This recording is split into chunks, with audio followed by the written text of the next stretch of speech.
Welcome back, everyone, to the A.D.D. show, where we're not always right, but we're never wrong. I'm Mark. And I'm Hans, and today we're live. It's our first time going live for you guys. Real quick in sports news, LeBron James signed his 2-year max deal to stay with LA, and Anthony Davis signs a Supermax also with LA.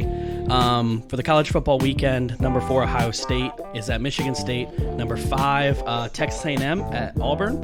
Number 15 Oklahoma State at TCU. Syracuse at number 2 Notre Dame. Number 6, Florida at Tennessee. Number 12, Indiana at number 16, Wisconsin. West Virginia at number 9, Iowa State. Number 13, BYU. And at number 18, Coastal Carolina. Big game there. That's a new one. Yeah, I know that is a new one. And number 1, Alabama and LSU. And the night game is number 3, Clemson versus Virginia Tech. Today we're going to do a little college football talk in 2020, a little discussion here, go back to original power rankings, and finish that off with some Super Bowl projections. So, with that, Mark, how you doing, man? I'm doing good. Just I wanted to talk college sports, basketball and football in general. I've got a real big problem with some things, and I know I'm one of the few that has this problem.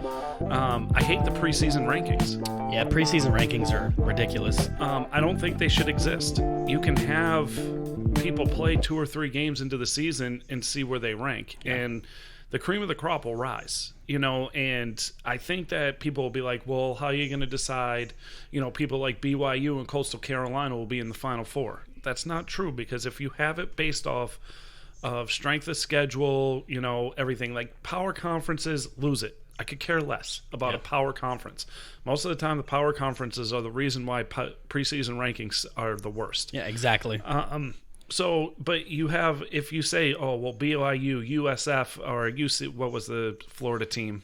Southern Florida a few years ago. Yeah, UCF, and then USF a few years back. And then, Coastal Carolina, well, they'll be in. No, they won't, because their strength of schedule will not beat out a one-loss Florida team, a one-loss team in the power conferences. And most of these teams, when they do have their one loss, like Coastal Carolina, if they get a loss, usually that one loss is coming from their random Michigan game, right? Like years ago when Appalachian State beat Michigan that year. Yep. That was like their only win the whole year, and that was their biggest event. So sometimes it is hard. No, I understand. I think it's you're being, like, in college basketball, doesn't matter how many players they've lost or anything. UNC, Duke, Michigan State, Kansas, Kentucky are always ranked in the top 10.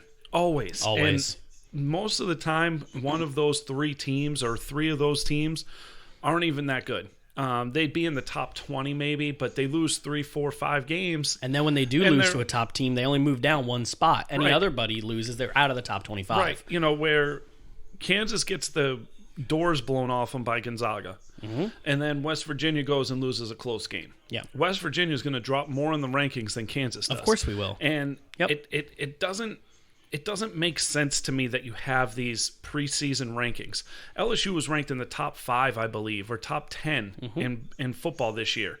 And they lost 70% of their starters from the year before, and you still ranked them that high. And Penn State was in the top 10. Well, Michigan is religiously in the top 15, and they Penn State's not good. Garbage. And like this year, and that's the other thing I had with talking with the guys with Ohio State. Same situation. Ohio State started ranked 5th, I think, in the league, in 4th or 5th. They didn't even get their first game to Alabama had already played 4 games. So like that's my situation. You can't do preseason rankings for teams that aren't going to play for weeks and weeks while they're just sitting there going, well, I'm cozy at 4th. Like, you know what I mean?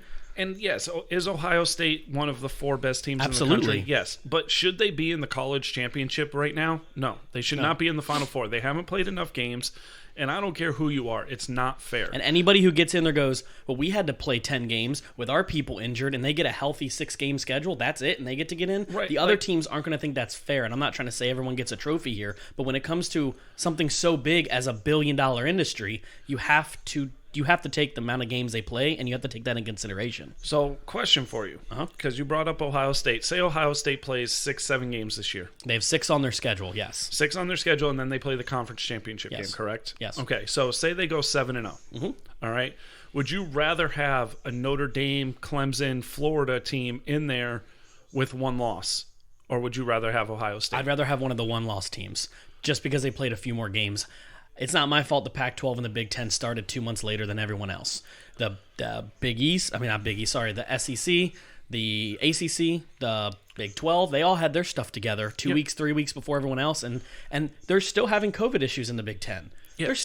Well, Michigan already said they're not playing this weekend. That's what I'm saying. So they're not playing this weekend. What if they have COVID issues next weekend when they have to play Ohio State? Then Ohio State doesn't get their 6 games in. They can't make it to the. They have to have 6 games played to make it to the championship, no matter what. Harbaugh could pull a move like that. Yeah, I mean, I don't see it happening, but you know what I mean. No, I mean I could see it happening. I could actually see him forcing the Big Ten to force him to say, play me. No, you can't make me play. No. Like we have shutdowns like Maryland. Yeah. They have they're shut down again. And it's like, I get it. And my thing is like, people keep bringing up, we're going to talk a little bit about, did the NFL coddle the Ravens because of this COVID outbreak that they had? In college sports, you're going to have a lot more COVID outbreaks because you cannot control 18 to 19 to 20-year-old kids. Yeah.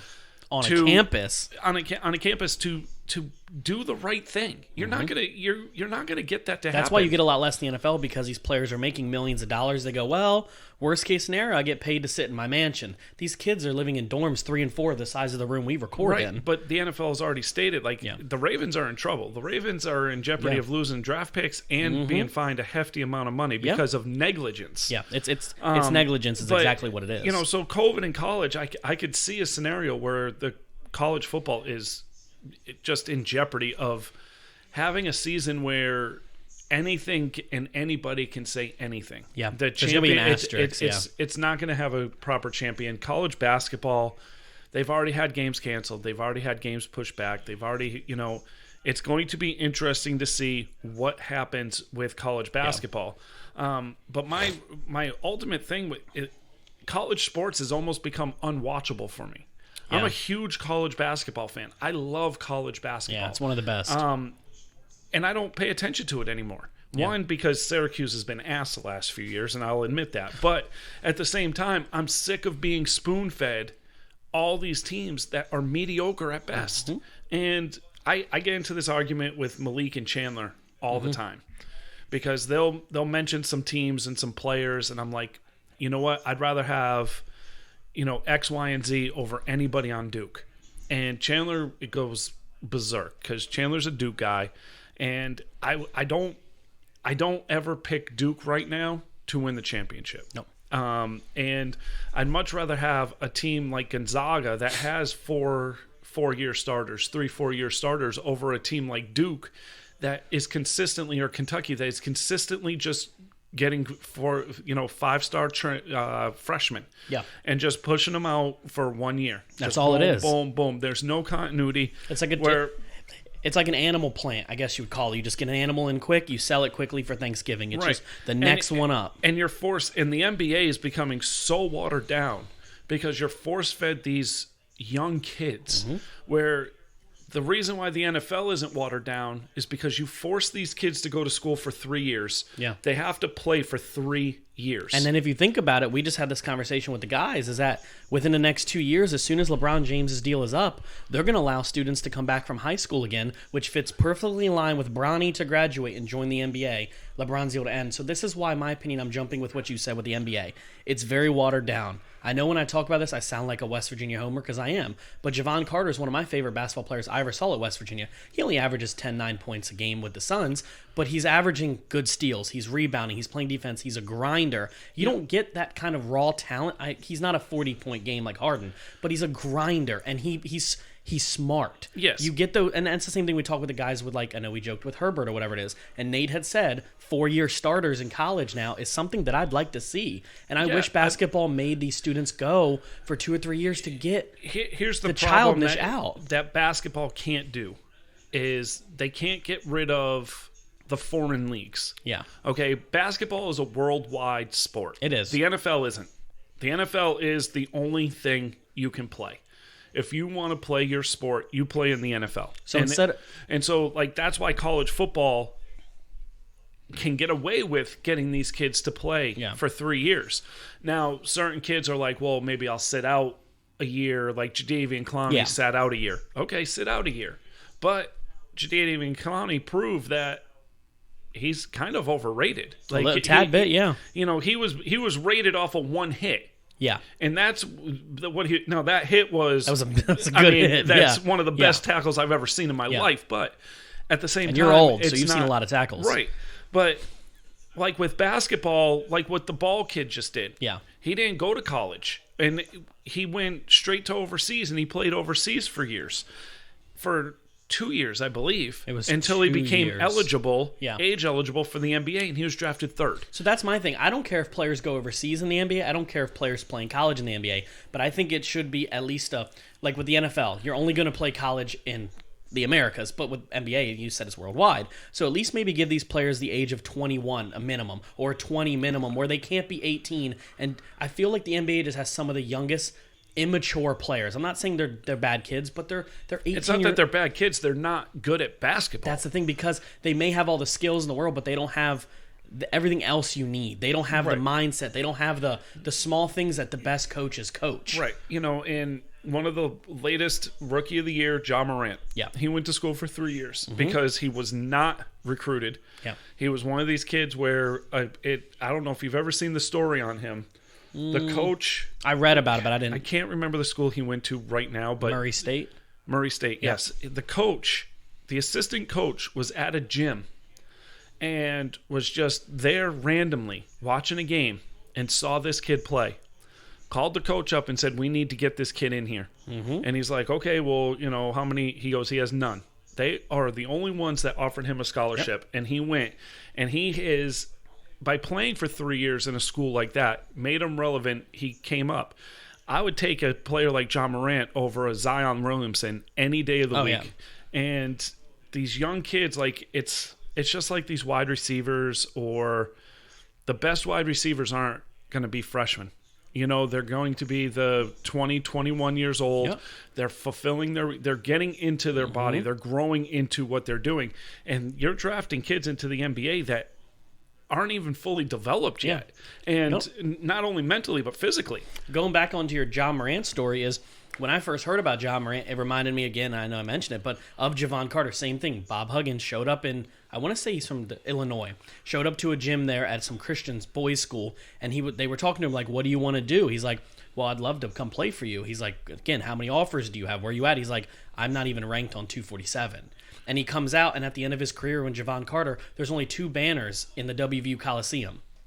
Jerry West and now Javon Carter. Think about that. So if you think about it, this dude is just like, in a way, Ja Morant. And yeah, Ja Morant's a way better player. I love Ja Morant. I'm not going to lie. But it's just that mentality of playing a few more years, getting it behind your belt. Could you imagine Zion 3 years where he played? Well, these kids, it'd be so different. They're athletes. Yeah. They can jump higher and they can run faster. Yeah. They can't dribble better. They can't shoot better. They can't do any of this. And the NBA is really struggling with an identity. Yeah. And they're really struggling with a face. And I think we've talked with Chandler about this, about the next face of the NBA. Yep.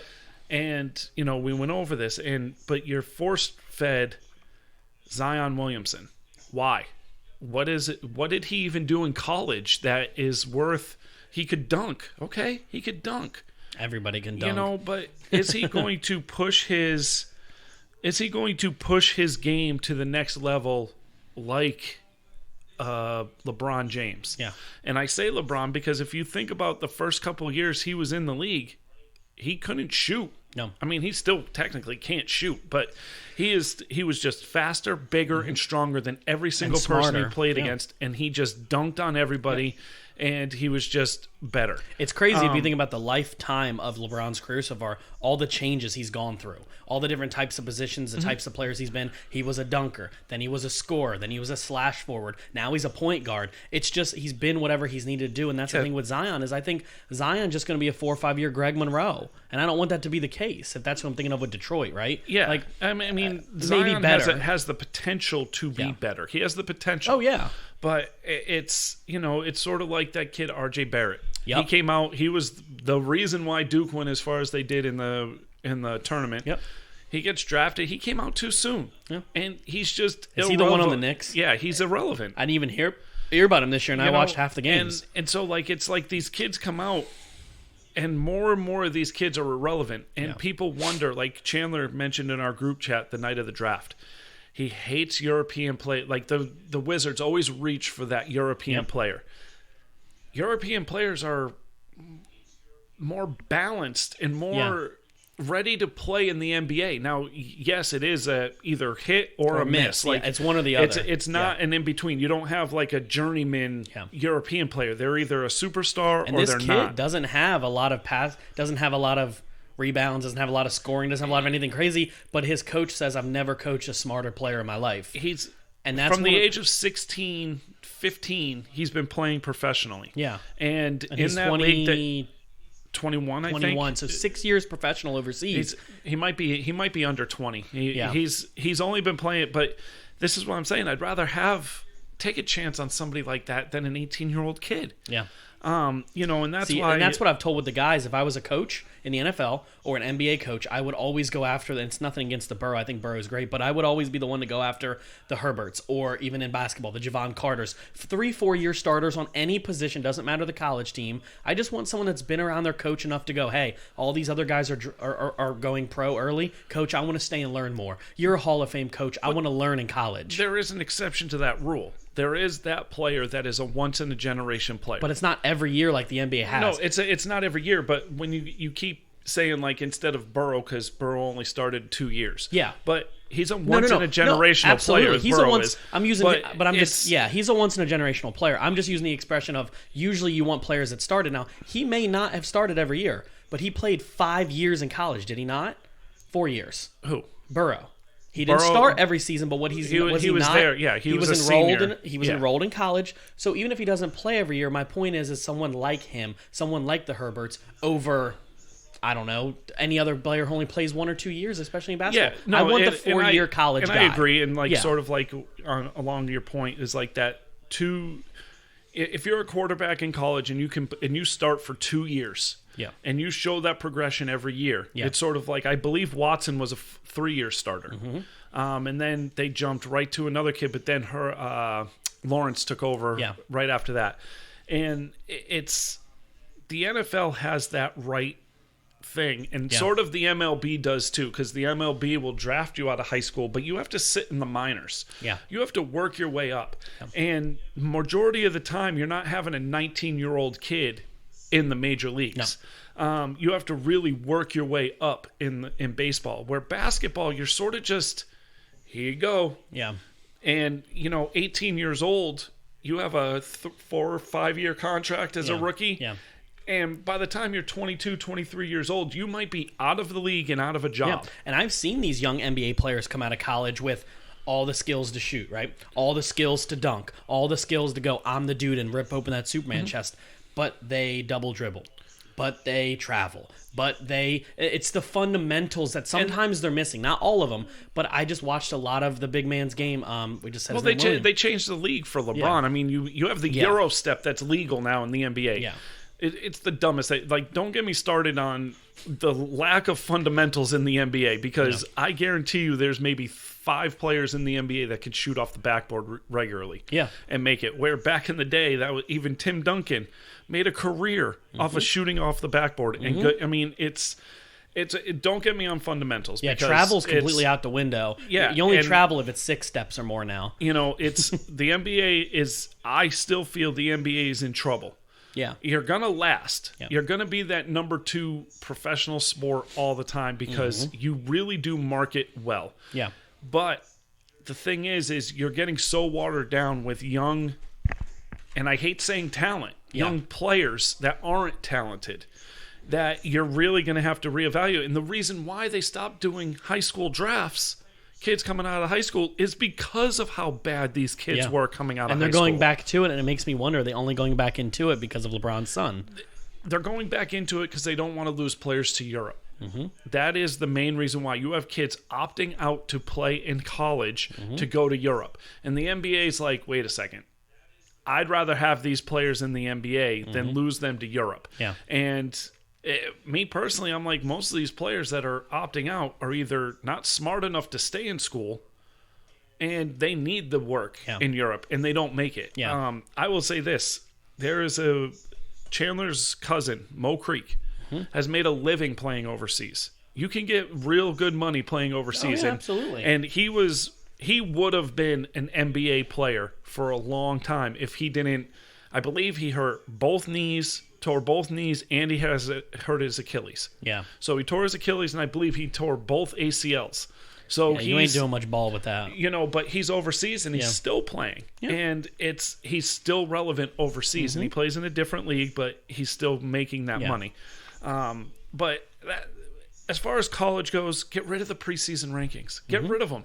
I don't care about them because it doesn't matter. But that's the thing, because you get someone like a BYU who started the season unranked and had to work their way to 10th. But then you get someone like Bama, if they were to lose, they'd go from 1 to 1. That's the situation you deal with. Sometimes the preseason rankings don't make sense because it takes a lot for some of these teams. Even the 15th ranked teams, they have to work really hard to move their way up, when if all teams started, no rankings, nothing. Right. And you get vote based off your first win, how good you did. Before they did the Final Four, they based rankings off of strength of schedule, they did. Correct? Yep. Everything was SOS. It was strength of schedule, it was preseason ranking, it was boom, boom, boom. Base everything off record and strength of schedule. Yeah. Because if you have a one-loss team and an undefeated team, that doesn't play any ranked teams, but they're undefeated, they're in your one loss or two losses are to ranked teams, top 10 teams. Yep. Yes, I want the 2-loss team to be absolutely. And so strength of schedule should really matter. But these preseason rankings have to go because they're making it so it's kind of ridiculous, because you could have Penn State ranked 10th and Indiana not ranked in the preseason, which I believe happened. And Indiana beats the you-know-what out of them. And Penn State's still ranked higher. And Penn State drops to 18, and Indiana's barely in the top 25. Yeah, Indiana's just worked their way up to the top 10 think now. About it. Penn State had to lose 3 games.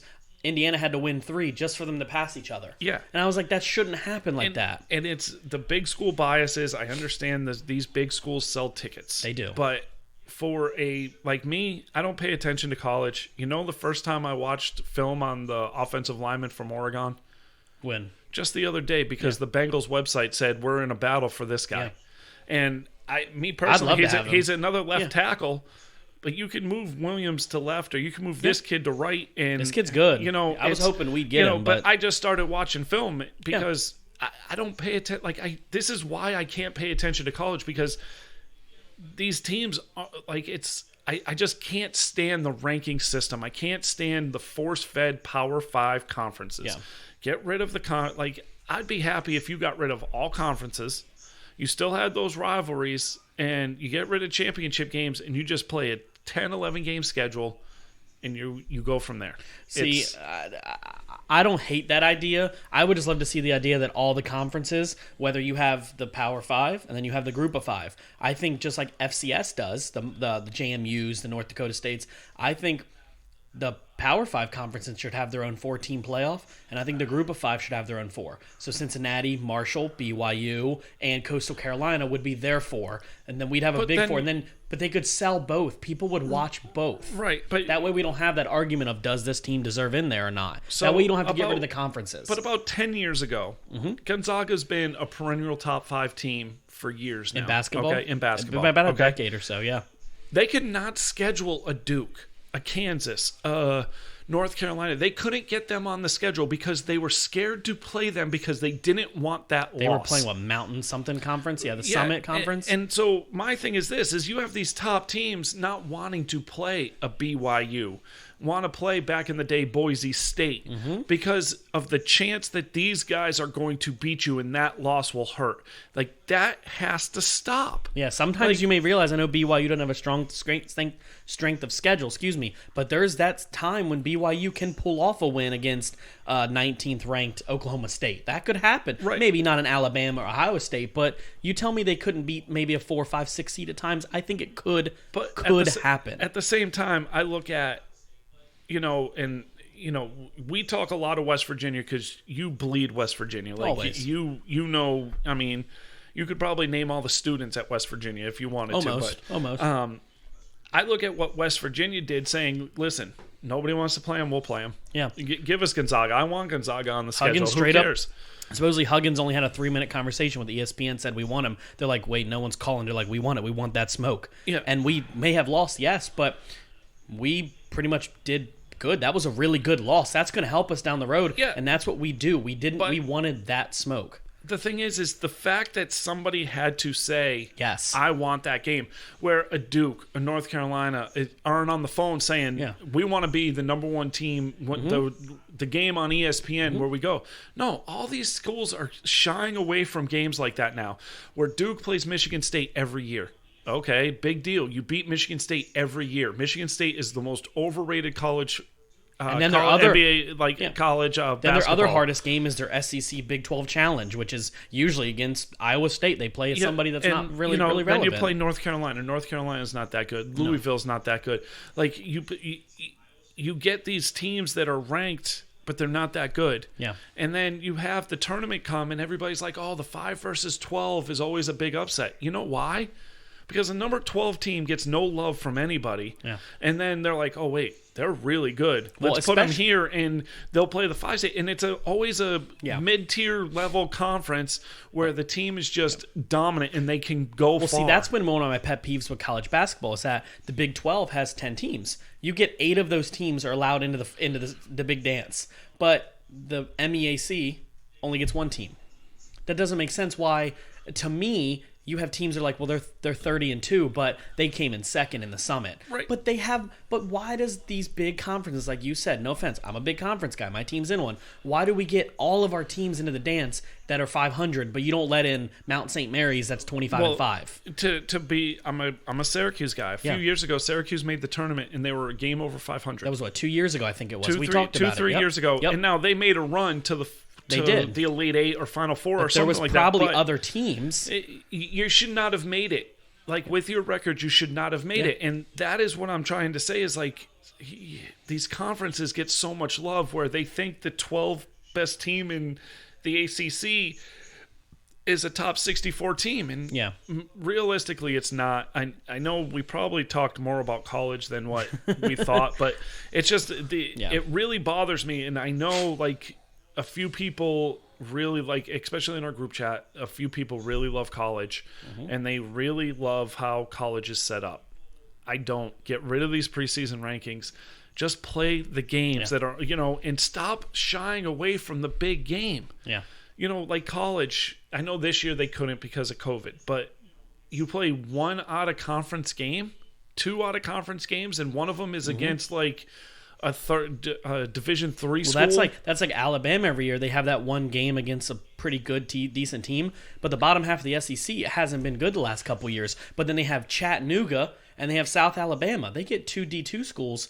Excuse me, but like I'm not being biased, but there was 3 teams in my conference.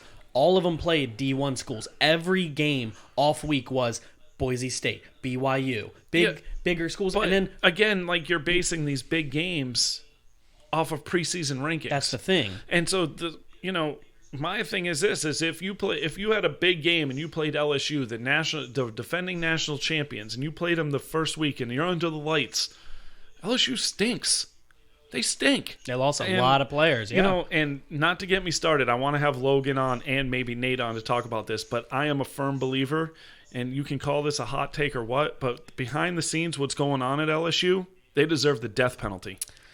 And for people that don't know what the death penalty is pretty much you take the program away. Yeah. Like they have a culture there that is wrong. Yeah. And it is, I'm not going to get into it because I don't want to get into it right now, but it is wrong, and they should be punished and punished severely. Yeah. Because that should never be allowed. And if people want to know what I'm talking about, look it up because it's disturbing. It's disturbing and it's easy to find. So with that, I guess we'll move into the little NFL talk. I know we have some people here that have gone in and out. If anybody wants to, so we got people watching. Yep. If anybody wants to comment, it'll pop up on Mark's phone. If you guys want to go and comment, drop questions, we're going to get into the NFL stuff we have written down. And if it's simple, one-word question answers, we can just answer it as we go. Yep. It'll pop up on Mark's phone, so don't feel afraid to ask, all right? So what do we got, Mark? I want to go backwards to what we had as our power rankings and our playoff teams when we started the season versus what it is now. Yeah, I got to find my power rankings. They're somewhere in this book. And I have to tell you, I'm 1, 2, 3, 4, 5, 6, 7, 8. I got 8 teams in the playoffs that I was correct on. The rest I was wrong. So it's interesting. I mean, the Ravens are still battling for a playoff spot.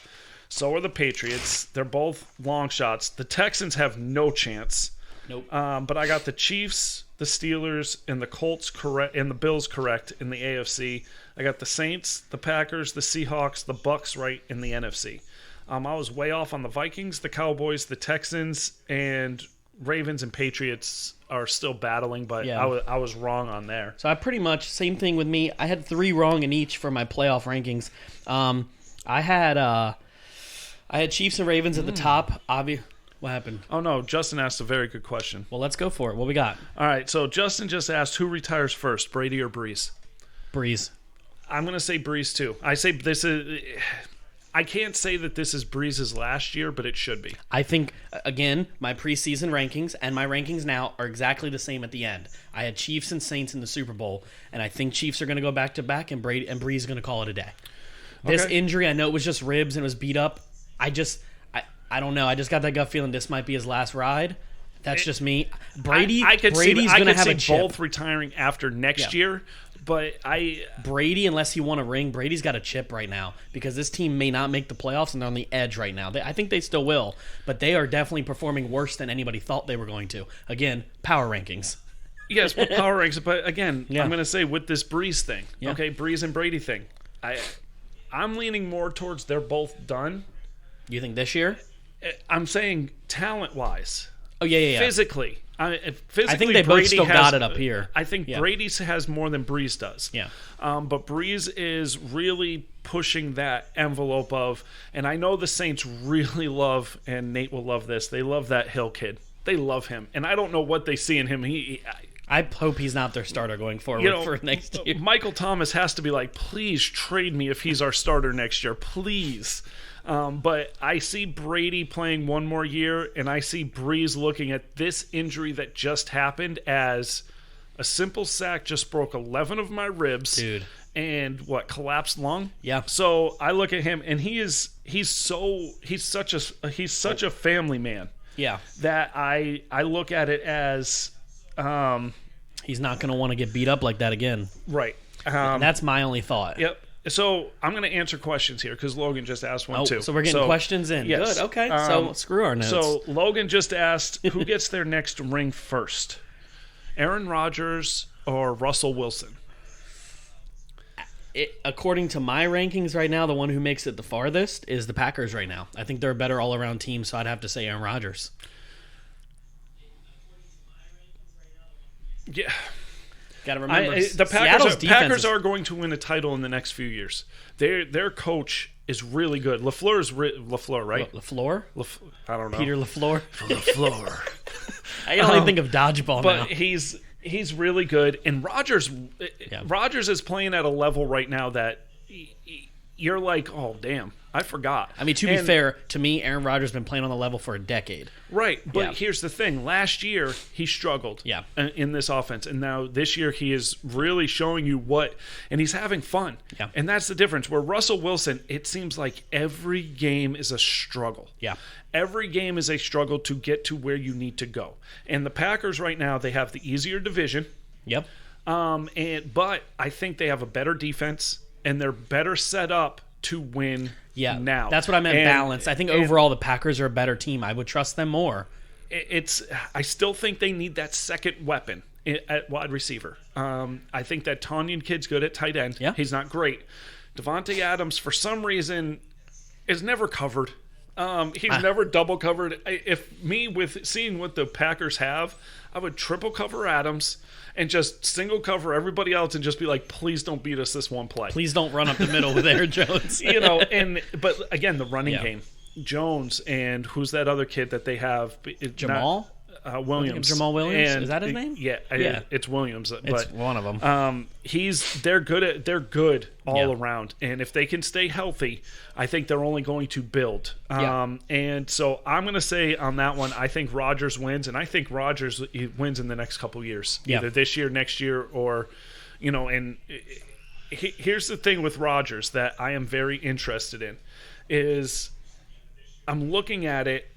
Stats-wise, accuracy, interceptions, things like that. If you take away Super Bowl rings and you take away, he could be the best quarterback to ever play the position. So I want to jump in with this because I don't know if you have any more questions for anybody, but this is something I talked about with a client of mine. So the last client I worked on, he's not a member of this group. I've tried to find him on Facebook, but he's a client of mine, okay? His name is Josh, and he used to play for the Expos, their minor league system. So he's played baseball locally here in this area, and we were talking baseball, and then we quickly jumped to quarterbacks in the NFL. And I told him, I said, to me, Tom Brady's one of the smartest quarterbacks I've ever seen to play the game. I said, but if you're asking me to draw the perfect definition of quarterback in those words, to me it's Aaron Rodgers. His throw, his strength, his mindset, his footwork, everything to me says if you could be anything in life and you want to be the best quarterback, man, not the best champion, but the best quarterback, it's Aaron Rodgers. And when you watch him, he plays like every kid wanted to when they were a kid. Yeah. Exactly like you wanted to. But here's the problem. In the biggest games, he's not there. He's not. The one Super Bowl season, MVP, everything. But he hasn't done enough. And that's the question. That's always going to be my knock. And if I consider somebody the best, if I look at numbers and blindly look at numbers, I would pick Rodgers because he doesn't throw interceptions. He throws for yards. He throws for touchdowns. And, realistically, he's got a very good winning percentage. Yeah. But it's those big games that he disappears. Yep. Or the team disappears. And that has a lot to do with coaching, too, at times, too, with McCarthy over those years. Coaching, yes. Yep. But I'm going to say it. Yeah. The thing that makes Brady the best and makes Brady the GOAT is he never lets his team quit. Yeah. And I think if Rodgers is down 28-3 in a Super Bowl, they lose 35-3. I don't think they make that comeback. I don't think Rodgers has that leadership capabilities where he's more of the guy that when things are rolling, he's smiling and everybody's having fun. If they're down, Brady's going to do a little 10-yard, 10-yard, 10-yard, 10-yard like he did to come back against the Falcons. Whereas Rodgers, is like, we're down by 10. I got to ball it. I got to throw it 80 yards downfield and throws an interception sometimes.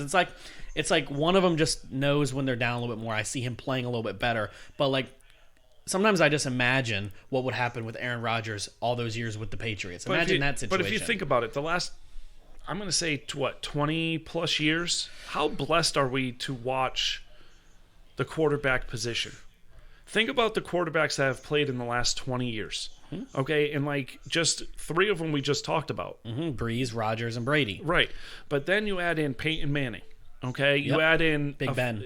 Big Ben. You add in Phillip Rivers. You add in Eli Manning. Matthew Stafford. You throw in these guys that they're great quarterbacks. And it's Russell Wilson, right now it's like the quarterback position is the most stacked in the last 20 years than it ever has been. Yeah. And I think the future is bright at these positions, like because we've talked about the young players coming up. And, the Watsons, the Mahomes, the Herbert, Burrows, the Dak, possibly Tua, Dak. What did you say? Josh Allen. Quarterbacks like that. And Watson. Under 5 years that are just really good. And let's get into rankings for a minute, but I know somebody brought up the Browns. Yeah. Okay. And they said, are the Browns contenders or are they pretenders? And I'm going to base it off of this. If you get them down by more than 10 points, I think they're going to crumble. Okay? They are built old school. They are going to run the ball. They are going to out-physical you every game. Every play, they are just going to push. And then I think Chubb in the last 4 games, I think he's had a 50-yard run in every single game, and it's come in the third or fourth quarter. And it's because Chubb up the middle, Hunt up the middle, Chubb over here, Hunt. And Baker's just picking his spots, play action, picking his spots, but they haven't had to come back from a big deficit. They have to come back from 7 points. Yeah. Their defense is solid. Their running game is the best in the league. I will put those two up against any, and their offensive line is a smash mouth offensive line. They are built for the run. Now, I will compare them a little bit right now to last year's Ravens team, where they are pushing you, they are bullying you. They're like ignorant. And then if they get smacked in the mouth, we don't know. Yeah. They haven't been smacked in the mouth in weeks. Yeah. And they're 8-3 in a very tough division. They are playing really well. 2 out of their 3 losses are in the division. They lost to the Ravens. They lost to the Steelers. Yeah. I think they play both of them again. They do. I don't know who their other loss was to be honest with you, but it is one of those things My where phone's over there, so I don't know either. it is one of those things where I look at and it's like, are they pretenders or are they contenders? And I'm going to say they're contenders because you don't want to go to Cleveland to play a playoff game. No. Nate said it last week talking. That weather is awful. So I agree with you. So here's my next. I'm going to rebuttal to that. By contender or pretender, do we mean contender as in playoff perennial, like doing well, or are we considering this a Super Bowl contender? This is a AFC championship game contender. I don't think they can beat. I don't think they can beat the Chiefs. Yep. I don't think they can beat the Steelers. You think they can beat the Titans? Yes. Okay. So because they'll beat the Titans at their own game. Titans, Bills. They'd win. Okay, so when I say contenders, I'm not going to say they're contenders as in I think they're going to be a Super Bowl, but contenders for possibly AFC Championship or right before, yes, I do. I don't think they're pretenders. I think the coach has gotten them. I think they finally have a coach who's decent. Was it Wisenhunt? I think is that his name, right? Stefanski. We both said Wisenhunt earlier. I don't know why, but Stefanski. And I do think you had another question come in, but I think they're contenders, so we can just see what happens from there. And so the next question we have is based on the Browns. Yep. And to answer Justin's question, they said, do they move on or do they extend Baker Mayfield? Okay. Right now, you extend them. Yeah. You don't extend him and give him max money. I will say that. You pick up his fifth-year option and you extend him to what he's worth. Yeah. But Baker Mayfield has proven you can't win when he's the number one option, but you can win with him. Yeah. And so I say yes, you extend him because it's very hard to find, even in today's NFL, even a game manager, let alone, they found out he's accurate at spots, and they figured that out, what he can do best. And so he's not losing you games. Yeah. And last year he lost you games because you relied too much on him. You believed the hype that he was the next Mayfield face. Mania. And, this is what, his third year? Yes. So this is third year. Yep. So then he has next year, then his fifth. But I ride him till his fifth. You pick up the option. You pick up the option next year for his fifth, then I would see if you get any better. If not, there's no reason a Bridgewater can't run that offense. Yeah, see, no, I don't go that way. I don't go that way? I don't go backwards like that. Because you're talking about in 3 years, Bridgewater's going to be out of the league. He might be starting for that team. No. You don't think so? Cleveland either drafts a new quarterback or they ride with Baker. And that's the thing, too. But if they're 8-3, they're picking quarterbacks in the mid to late 20s. That's different. But that's the thing. You're not moving on if you're 8-3. If you're making the playoffs this year, next year, and you're extending him because you're winning with him. But you're not winning the game. What if they don't make it to that game? Okay. So here's the thing. You said extend Dak. Yeah. You said extend Dak. Dak hasn't won a damn thing. But the difference is with me and Dak. No. It doesn't matter. You said you have to win the big game to get the extension. No. All you have to do is keep winning. I'm saying if they make the playoffs 3 straight years and they keep getting bumped out and the only player on your team that continuously plays poor, your quarterback's playing worse position-wise than anyone else in the Cleveland offense, whereas sometimes Dak is the best player on that offense. What I'm saying is if Baker Mayfield doesn't take the next step, passing 4,000 yards, passing 35 touchdowns a game. I don't care about stats. I understand that. If you have 2 running backs that are running for 100 yards a game, and you have Baker Mayfield not throwing any interceptions and throwing for 200 yards a game, and you're winning, I extend them. But you're going to have to... Because I could care less about stats, and I want wins. But it's not about the stats. At some point, you're going to have to rely on Baker to make that throw, and can he not. do it? You might not. You're not just going to run the ball with those 2 running backs every game, Mark. You're going to have to put it in Baker's hands. And every time he puts it in hands, sometimes he doesn't. He lets you down. Okay, but my thing is this, the point is if he's getting you to the playoffs every year. Yeah. Okay, you extend him.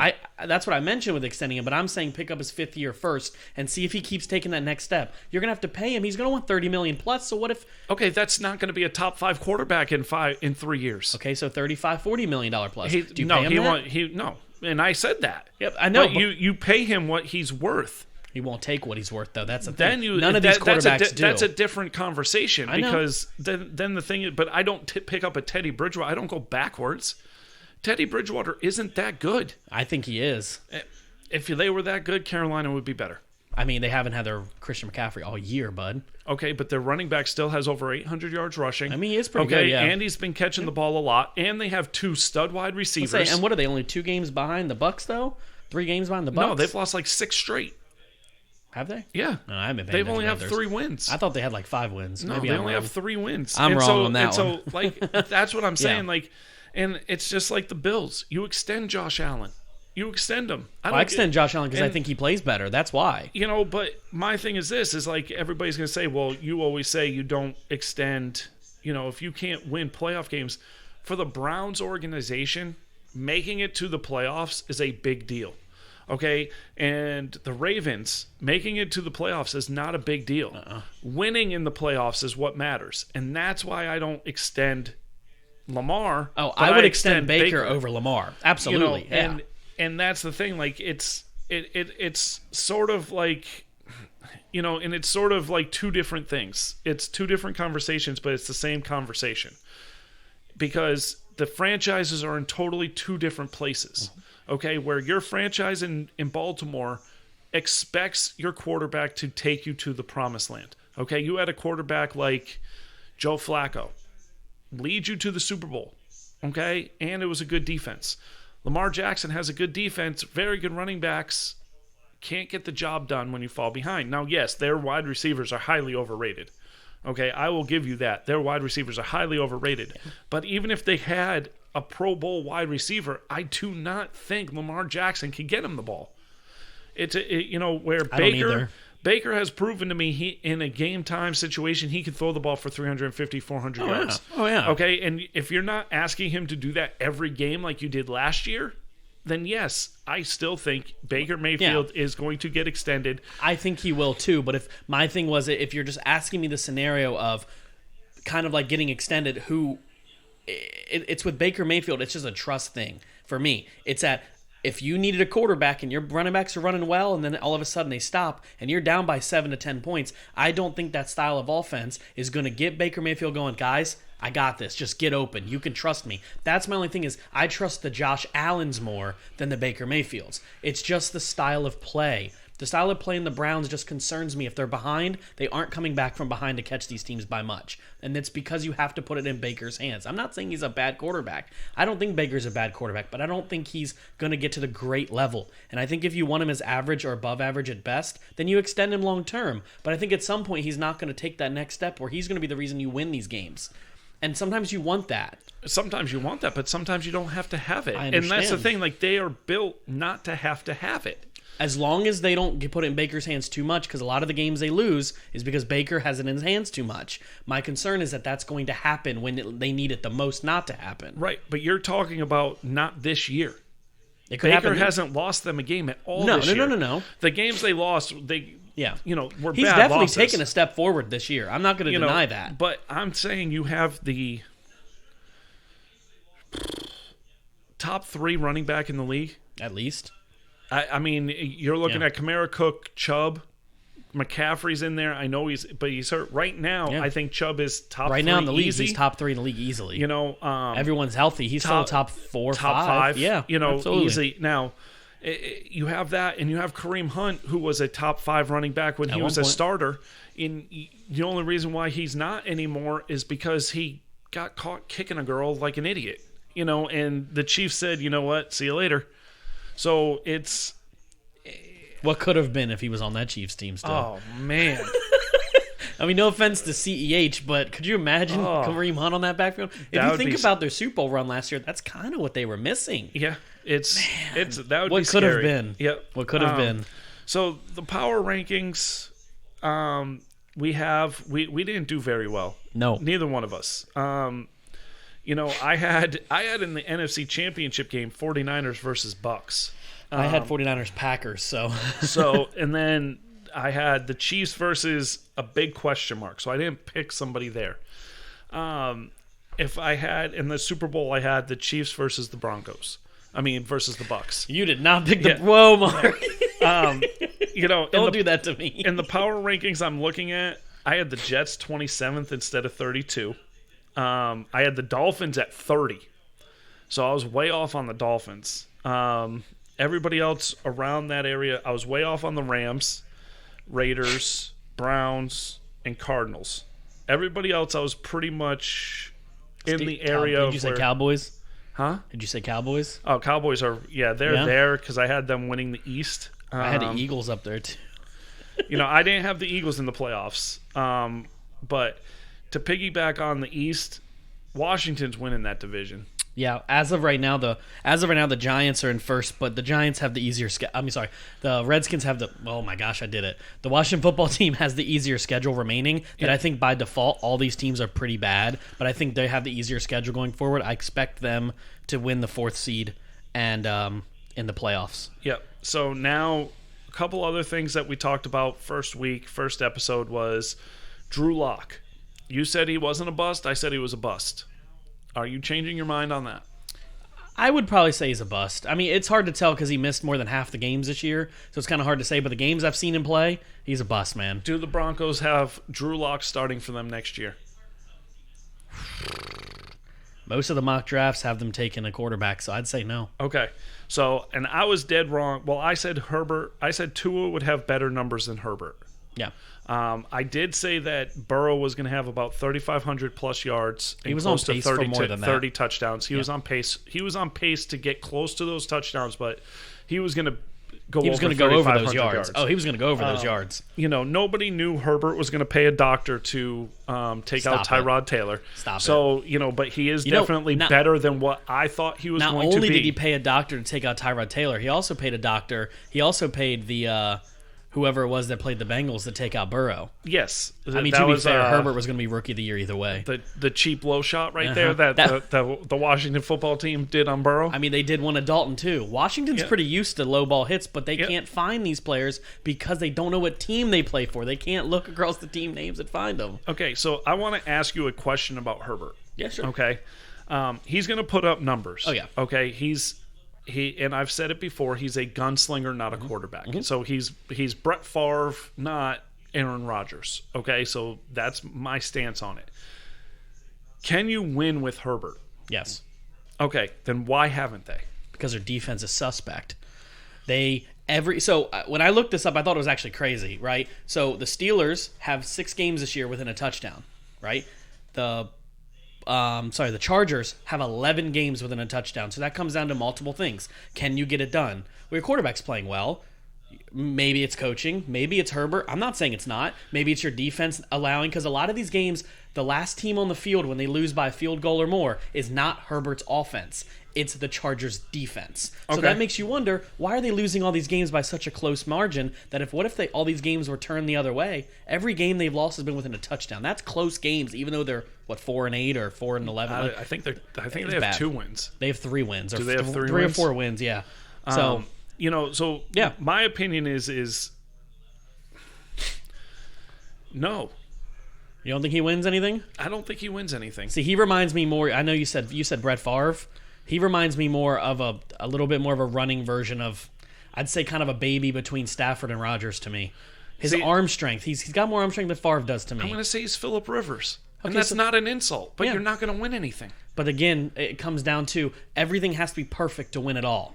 Everything has to be perfect. Not necessarily. Not necessarily, because... But every time, he's going to have to go through Mahomes for a long time. It's the same thing with the Chargers. When Phillip Rivers was there, every time they went, they got smacked around by the Colts, or they got smacked around by the Patriots with Brady. It might be a situation that Herbert may never be the kind of quarterback to take it one step over Mahomes, one step over whoever it is, but then you have the same situation with Burrow. Is he going to be the type of quarterback to take the next step? So we don't really know with either one of these. Right. We just hope they do. But I can tell you, if I had to compare anybody, watching Herbert, I see a younger version of when Aaron Rodgers first started. But when I watch Burrow, I see a Brady. I see a smarter quarterback, and I've said that to you for months. Everybody thinks I hate on Burrow. He's a smarter quarterback, but I think quarterback skill-wise, I just think Herbert looks like a better quarterback to me. But the winner is probably going to be Burrow. He's probably going to win more because he's smarter. I think he's just a better quarterback, but when it comes to multiple things, Herbert just is playing better right now, obviously. So to piggyback on the Burrow thing is, I read of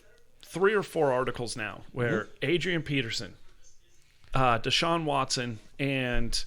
there was an offensive lineman that used to play for the Bengals that actually brought him to his told Burrow to go to his doctor for his ACL. And Adrian Peterson and Deshaun Watson both said, we've already reached out. we are going to see him this offseason. We are going to help him through this. Yeah. And both those people I meant that have said that have had successful comebacks from ACL injuries and have really, I mean, God, Adrian Peterson, no, he came back before even a year. Yeah. This is the only difference, though, is I believe, I could be wrong, Deshaun Watson's was an ACL, Peterson's was ACL, MCL, and I think Burrow is ACL, MCL, and bone damage too. So it's a little damage, the surgery happened yesterday. Yeah. The surgery was successful, and the bone damage and structure damage was not as significant as the X-ray as they thought. I'm not trying to jump onto your equation here, but I'm saying if you ask my opinion of it, no matter what, he's going to have a full recovery if that's what you're getting to. Well, no, the thing I'm getting to is I had no worries about him coming back. No. My thing is these players reaching out to other players to help.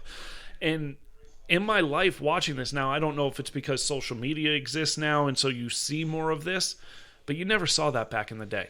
You never saw that back in the day. Yes, like you saw where Lawrence Taylor destroyed Theismann's career and his leg, like happened to Alex Smith.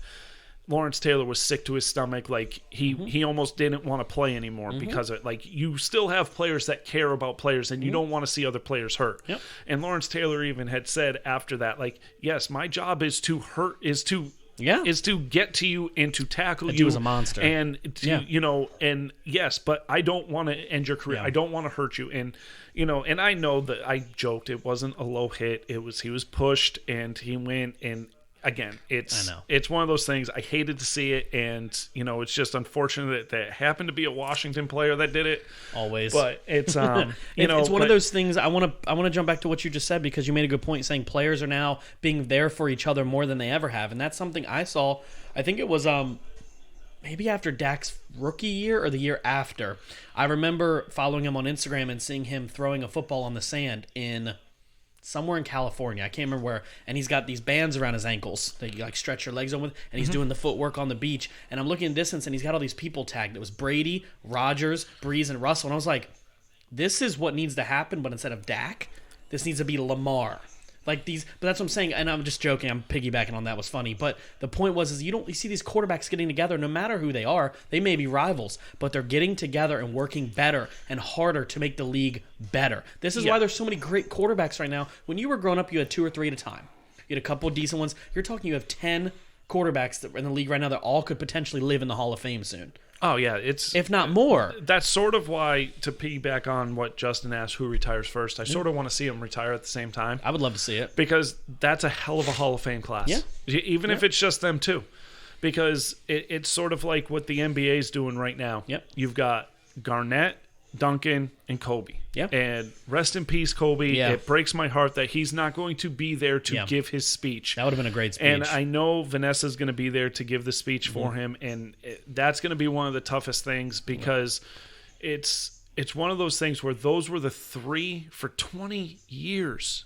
Those guys were the guys. Those were the guys that were the guys when I started watching NBA. They were the dudes. Yeah, and this Hall of Fame class, as I've never seen it. You've always had people that played together, like you had Magic, Bird, and Isaiah. Yeah. And none of them retired at the same time. You had Jordan, you had Barkley, you had this. They never retired at the same time, so their Hall of Fame classes were different. And so this right here is like they all retired at the same time, and the only thing that would make it better to me is if Dirk was in this one. Yeah. And Dirk hasn't been retired long enough. You have to be retired 5 years in order to get in. But that's the only thing that would make this class better. No offense to his death, has Kobe been retired 5 years? Or did they move him up early because of his death? No. I don't want to sound ignorant to that. He's been retired 2000, maybe not. I don't want to be ignorant. 2016, 17, 2000. Yeah, I was saying I don't want to be ignorant to it, but I thought this is kind of early for him. But I thought this will be LeBron's 3rd year with the Lakers. So, yeah, it's been 5 years. Okay. It's been 5 years. I just want to make sure. I don't want them, if they were doing it something special to him because of his death, I didn't want it to be me sounding ignorant. Did you have another question? No. Logan had a good point. Logan commented when we were talking about who was going to win the NFC East. Daniel Jones is out for a few weeks. True. So not their that schedule's he's the brutal. reason why they were winning, but Colt McCoy's not winning you any games either. My favorite quote, and I want to say I think Nate said this, so I think Nate's probably one of the ones watching. Nate and Logan are pretty big on I don't know if he is, but one of the things I thought of was Something Nate told me months ago. He said it in the group, and it made perfect sense. Eli Manning retired for the Giants to draft Eli Manning. Yeah. And I love any client I work on, anybody I talk to, they're like, man, what about Daniel Jones? Eli Manning. Okay. I would love to have a quarterback on my franchise that wins me 2 Super Bowls. No. Nothing against his Super Bowl winning.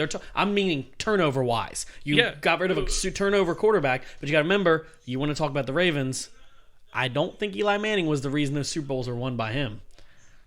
I mean, he was on the field when they made those drives. I know, but then you did say the thing with the Ravens. You said defense was good with Flacco, so we got to give credit to Flacco if we're going to get. That's what I'm saying. I gave total. I know Flacco when. God, what? But those defenses Flacco for the Giants were nasty. Flacco didn't turn the ball over in a whole stretch. Like, he broke records that Super Bowl run. Flacco is the reason why they got to that Super Bowl. And yes, that defense was very good. But Flacco balled out and was like, you know what? Yeah, I'm going to take my money and I'm going to show them that I'm not that good anymore. So let me ask you this as we finish up here. We're a little bit over an hour, so let these people go unless you have another question. Nope. I'm going to end this with anybody who's a Ravens fan who's listening to this. Do you think with Lamar Jackson and how Flacco was there, I know Flacco's a little older, do you think they should have kept with Flacco for a few more years, have rebuilt the O-line and tried again? No. Okay. But I don't think Lamar Jackson's the answer. Do you think they need another quarterback like Lamar Jackson, or do you think they need another quarterback like Flacco's play style for them to win a Super Bowl again? Because I was talking to a therapist. They need another quarterback. You think they need another pocket passer style quarterback? Here's the thing. Lamar needs to learn how to pass to be considered, in my opinion, a quarterback. Yeah. I am a very tough critic of Lamar Jackson. Yeah. I am not he's athletic. Oh, yeah. He's fast as hell. He can do the read option better than he's extremely anybody, gifted, yeah. But he cannot throw the ball. Mm-hmm. He cannot throw the ball. And I don't care. You can tell me all you want about how good his wide receivers feet are never set on his throws. And all I see is overthrows. All I see is the ball's going high. He has no touch. Yep. It's one of those things where the Ravens will be dumb to extend Lamar Jackson. It'll be great for us. Yes, it'll be great, But you're seeing that the league, he went 14-2. Mm-hmm. Okay, and now either the offense changed or the league caught up to him. Yeah. And you're not using him, and they realize you can single cover his wide receivers and you're going to win the game. Yeah. And it's a formula where you have to get better. And Kyler Murray, I will say this, Kyler Murray better show me he can get better, because the Cardinals have what it takes to be next level, okay? Yeah. But he is becoming the reason why they're losing games. Last couple games. And I will stick with this.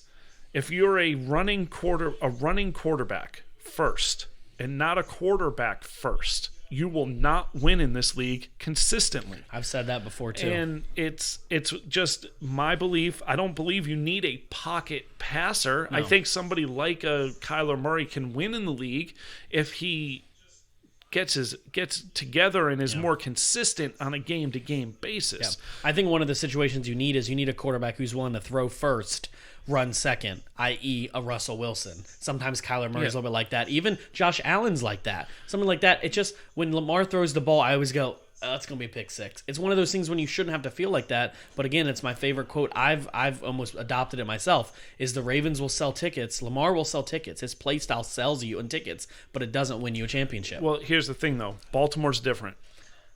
Baltimore won't put up with this much longer. No, they Baltimore won't. fans will not put up with this much longer. I have Baltimore fans that I work with that were very big on Lamar, and they've been coming to me saying, you going to talk about Lamar on your show? And I was like, yeah, we're going to talk about him. They're like, I don't think we should extend him. And you still have 2 more years to even have to think about it. I mean, you got to sit down with him and you have to say, listen, this is what you have to do this offseason. Yeah. I don't care if you can throw the ball 70 yards to, Antonio Brown in the sand. You need to work on your footwork. You need to work on your touch. You need to work with a quarterback. Yep. You need to listen, and you need to get better. Yep. You need to learn to see the field, and you need to learn how to throw the ball, because we are not letting you run the ball 10, 15 times a game. You're going to throw it, and because that's how we are going to win. And if you don't give us that weapon, we can't extend you. No. And he'll go to somebody again, and somebody will say we can make it work, but it doesn't work. It doesn't translate in the NFL. No. And I'm not saying you have to be a pocket passer. Russell Wilson is technically not a pocket passer. No. He's a, run. He doesn't run first, but he's better Pro out style. of the pocket. Yeah, and pro style. But it's, I look at it as the Ravens are in trouble, and you have next year to figure it out. Yeah, you have to do it sooner than later. So, anything else you got for us, Mark? No, or is I'm that good. I'm good. Right, Thank you. Other than that, we appreciate all you guys on here. If you guys are watching the replay of this, just say replay in the comments. If you have any questions, feel free to say it on this. You can watch this. It'll be up for a while. If you guys want us to do this more frequently, let us know. This can be something we can make happen for people who don't really get on YouTube or anything like that. This could be an option if Mark's okay with it. That way we can get you guys involved asking questions. We'd love to get more of them. So, anything else, Mark? No, have a good weekend. All right, guys. Have a great weekend.